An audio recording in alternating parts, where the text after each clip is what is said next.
Hey, so thanks again for checking out my channel on biographical counseling and various other psychotherapy topics. So just to follow up from the last video, where I was really explaining the importance and benefit of biographical counseling, I thought that I would just be a little bit more helpful today in terms of directing a process that you could start to do on your own. Obviously, it's not as, well integrated to just do these on our own. It's best always to be working with somebody who can facilitate the process because they just have some insights that we may not be able to look at, which my last video spoke to, so we don't have to go into that today. But the idea with biographical counseling is that we would look at our life in cycles of 7. So we would begin with 0 to 7. And if you are watching this on YouTube, not just listening, this is a really interesting book. And I highly recommend it as a place to get started.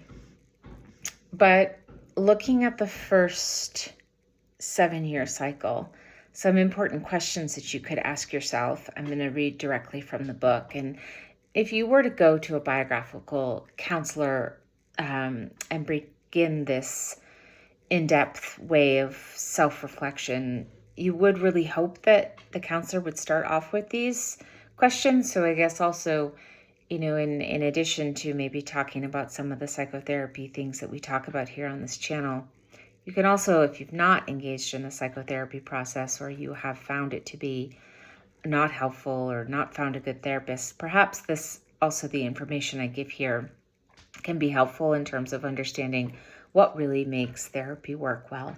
So it's really important to just start very sweetly. So if it was me, I would get out a pen and paper and I would look at some just basic questions. And when I say it begins sweetly, it's because there's a level of just innocence and tenderness that we want to look back at ourselves from. So one of the questions is, what were some of your pet names? What were your nicknames? Who called you them? And how long did those names stick for? An important question to reflect on is, what was your birth like? Natural, induced, full term, premature, and what were some of the circumstances surrounding your mother during the time that she was giving birth to you? And even your father, because how and where the condition that our father is in and where our fathers are can be very impactful to the mother's nervous system. So that would be something to hold reflection for as well. Were you a wanted child? That's quite a question, right? And I think that it's tender. And again, this is why I say this work is really best done under the facilitation with a trained person, because some sensitivities are really going to come up. It's going to poke at some tender points within ourself. But this question of, was I wanted? I think there's circumstances around that question. We could have been an accidental pregnancy or a surprise pregnancy, but then really, really wanted. I can tell you that in part of my biography that I was not planned at all. I was the product of I guess some people would hold hesitancy around this, but I was the product of an affair. I mean, I think that that's well established when one person is in a relationship with another person. So, and then there were circumstances of questioning whether I should be brought into this world. So we could say that in the beginning, I wasn't wanted. But then how does that change later? Do we become wanted? Do we become cherished? Do we start to feel cherished? Did we feel cherished as children? So that's an important question. I think the age of your parents at birth is an important one to look at as well. Why do we look at that? Because we can reflect back on our age at that time and really get a glimpse of maturation and sophistication and developmental appropriateness of starting a family and bringing children into the world. Do you look more like your father than your mother? Did your parents or other members of the family have any illnesses? Or was there any premature death to one of your primary caregivers or somebody very important in the family? Really important to look at psychotic illnesses, neuroses, diabetes, cancer, heart ailments, alcoholism, addictions. And interesting to look at nationality, language, faith, occupation, other spiritual practices, things that maybe contributed to values within the family dynamic. So there is probably about, I couldn't even begin to guess how many questions, but there's about 2 full pages of very detailed questions that we would look at in this period of 7 years and every period of 7 years. And I'll just sort of draw a couple more, but I can't go through all of them. But if you are curious, you're welcome to reach out to me or get this book that I recommended.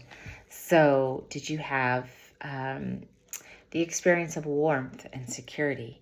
Did your household feel cold and empty?